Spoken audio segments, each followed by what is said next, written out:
So it's been like 3 months since the release of Persona 3 episode Aigis, and 3 months of procrastinating when it came to making this video, but here we are, late or not. To put some things in perspective about me, I love Persona 3 Reload, probably more than most people.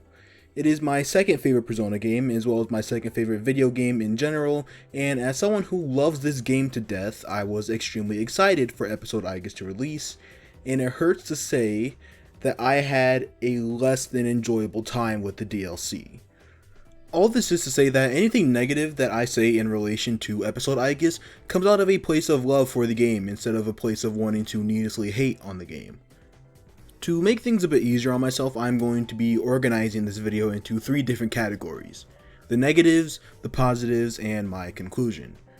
With all that said, let's begin. Alright, let's start with the negatives so we can get the bad vibes out of the way. My biggest complaint with episode Aigis is the absolutely egregious gameplay balance.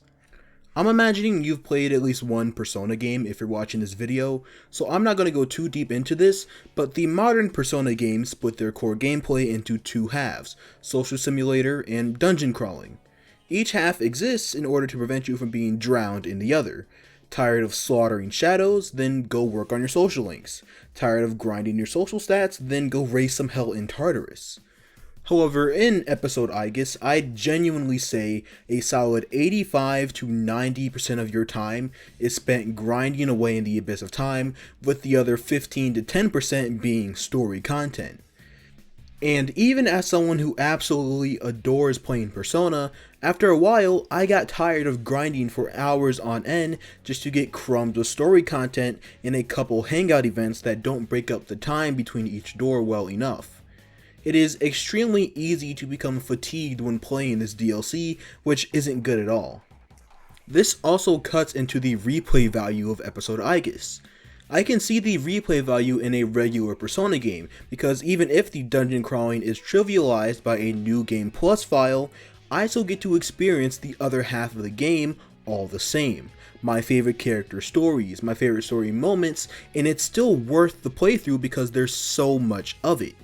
But with episode Aigis, if I want to experience my favorite moments, it's simply not worth the hours upon hours of mindless grinding with my glorious king Siegfried just to see a few 2-minute cutscenes.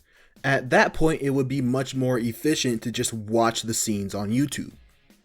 Speaking of value, the other big issue I have with episode Aigis is the pricing. Base Persona 3 Reload costs $70, which is already overpriced in my opinion, but it seems to be becoming the industry standard, so I can't really do anything about that. My very first playthrough of P3R was about 90 hours long, give or take. Episode Aigis costs $35, half as much as the regular game, and my run, as well as other runs that I've seen, lasted somewhere around 30 hours. So basically, I paid half the price for a third of the total content. I can make do with paying $70 for the base game because it has a ton of replay value. But with episode Aigis, there is only one singular thing that could get me to replay this DLC.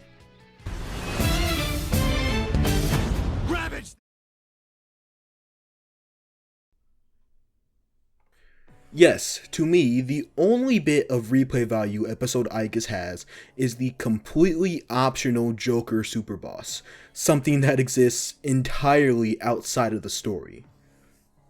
Most people won't even do this fight, and if I weren't insane and doing this super boss gauntlet, I wouldn't either. This is genuinely the most worthwhile part of the DLC to me because it provides a challenge that no other Persona game can. But again, most people won't do this fight, or at least do it once, get exploded by Sinful Shell, turn 1 because it had auto-concentrate, and then never come back.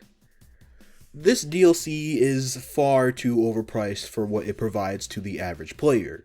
It's much more worth it to just wait until it eventually goes on sale. The last thing I want to talk about for the negatives is the Abyss of Time itself.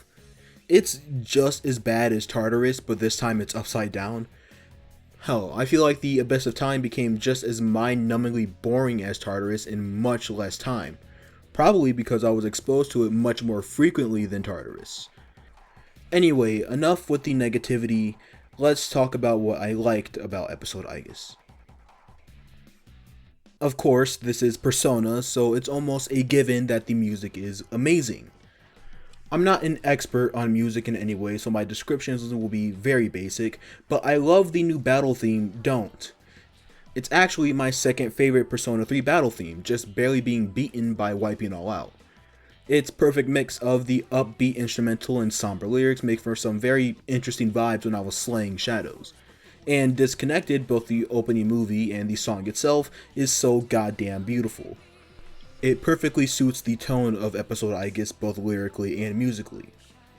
All of the remade songs are great too, with my standout being Mass Destruction Fest Reload. Personally, this is my favorite version of Mass Destruction between the 4 iterations. Songs like Heartful Cry and Darkness are amazing as well. Overall, I am extremely happy with the music in episode Aigis. While I do think the terrible gameplay balance of episode Aigis ruins the flow of the story, I can at least greatly appreciate the message episode Aigis tries to deliver. I even came out of episode Aigis liking some characters even more than I did after the base game, with the biggest example of this being Yukari. So now I'm going to talk about Yukari because I see her get way too much hate online when it comes to her role in episode Aigis. A lot of criticism I see when it comes to Yukari is that she lashes out at her friends for no reason and is insensitive towards everyone else. And while I don't necessarily condone the extremes she went to, I can certainly understand them. As someone who's had a time in my life where I was stricken with grief over the loss of a loved one, I can say it is extremely hard to process those emotions. As a kid experiencing all those negative emotions for the first time and not knowing how to properly vent, I also tried to isolate myself from other people and lashed out at loved ones for seemingly no reason. Yukari has a perfectly human response to the circumstances surrounding her, and I'm actually amazed at how accurate her approach to grief is portrayed here. At least considering my own experiences. Outside of Yukari, I appreciate that we got to see the moments where every member of SEES gained their original reasons to fight. It just served to make these already amazing characters better. Another big positive for me is the addition of Metis. Mechanically, since that's where I specialize when it comes to talking about these things, Metis is an absolute joy to play. It's rare when we get a character with magic coverage in 2 elements, amazing physical damage capabilities, and great support. Both of her Theurgies are amazing as well, being 2 of the best in my opinion. She's probably my second favorite character to play in P3R right behind Akihiko.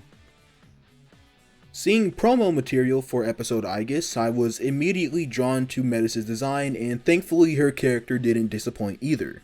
She's just an absolute joy to have around, and her interactions with the rest of the cast are always gold.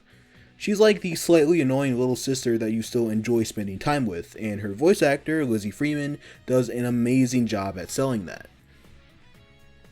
I also love the concept behind her character, that she's the emotions that Aigis attempted to cast away.